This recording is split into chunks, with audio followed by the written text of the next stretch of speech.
शांति। आपका प्रश्न है, संकल्प को सांसों के साथ जोड़ने का क्या मतलब है?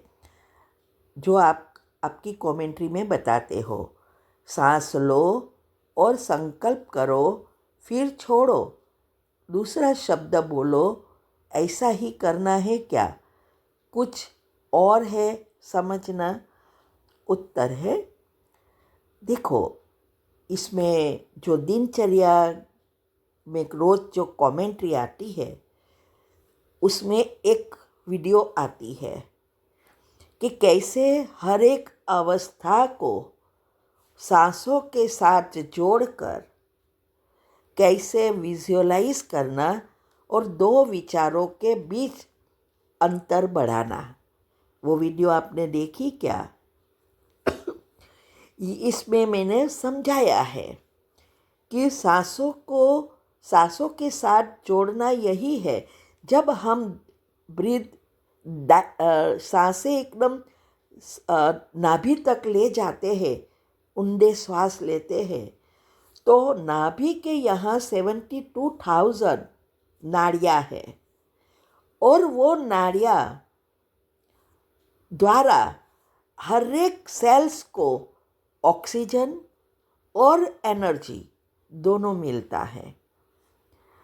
तो हमें जब हम इससे सांसों के साथ जोड़ते हैं तो हम जब ब्रीथ करते हैं और उसके ऊपर विजुअलाइज करते हैं, फील करते हैं कि एनर्जी आ रही है, नाभि तक जा रही है, फिर बाहर निकल रही है, तो कार्बन डाइऑक्साइड पूरा निकल जाएगा और ये इस एनर्जी जो हमने बाबा से माना भगवान से ली वो सारे अंग में पहुंचेगी।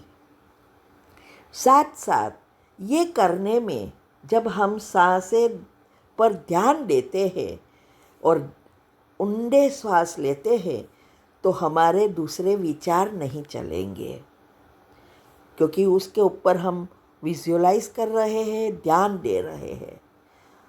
और इस तरह से हमारे दो विचारों के बीच जो अंतर बढ़ाना है वो बढ़ेगा, संकल्प पर पूरा काबू आएगा, मन बुद्धि एकाग्र रहेगी, तो हम अपने लक्ष्य तक पहुंच सकेंगे।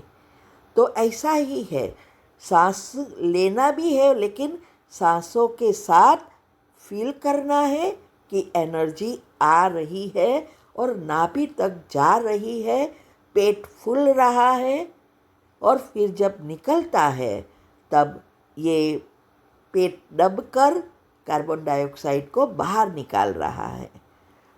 तो ये सांस लेना है, लेकिन ऐसा नहीं लिया और फिर उसके ऊपर ध्यान नहीं दिया तो संकल्प चलना शुरू हो जाएगा और ये प्रक्रिया करने में समय लगता है। ऐसे ही बोल जाना, उससे तो कोई का फ़ायदा नहीं है। वो तो कमेंट्री, कईयों की कमेंट्री आती है, चलती रहती है। इसलिए मैं हमेशा कहती हूँ कि रियल योग या बीजरूप स्थिति में अगर पहुँचना है तो हमारे अंदर ज्ञान का स्टॉक होना चाहिए और इस स्टॉक के साथ जब हम ये सांसों को जोड़ते हैं तो हम जल्दी जल्दी बीजरूप तक पहुंच सकते हैं, जिससे हमारे विकर्म विनाश जल्दी होते हैं। तो ये बहुत सारी वीडियो इसके ऊपर मैंने बनाई है, आप वो सुनो। और जो 4 दिन की योग भट्टी का क्लास रखा है, यूट्यूब चैनल पर भी रखा है और ग्रुप में ये भी दिनचर्या ग्रुप में ऑल्टरनेटिव संडे आता है कि 4 दिन की जो भट्टी कराई थी उसमें सारी विधि बताई है, वो फॉलो करो। ठीक है? ओम शांति।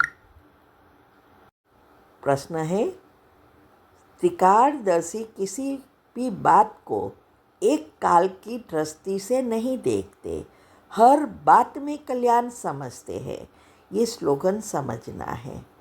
उत्तर है, त्रिकालदर्शी की मैंने बहुत सारी वीडियो बनाई है कि यह अवस्था है क्या।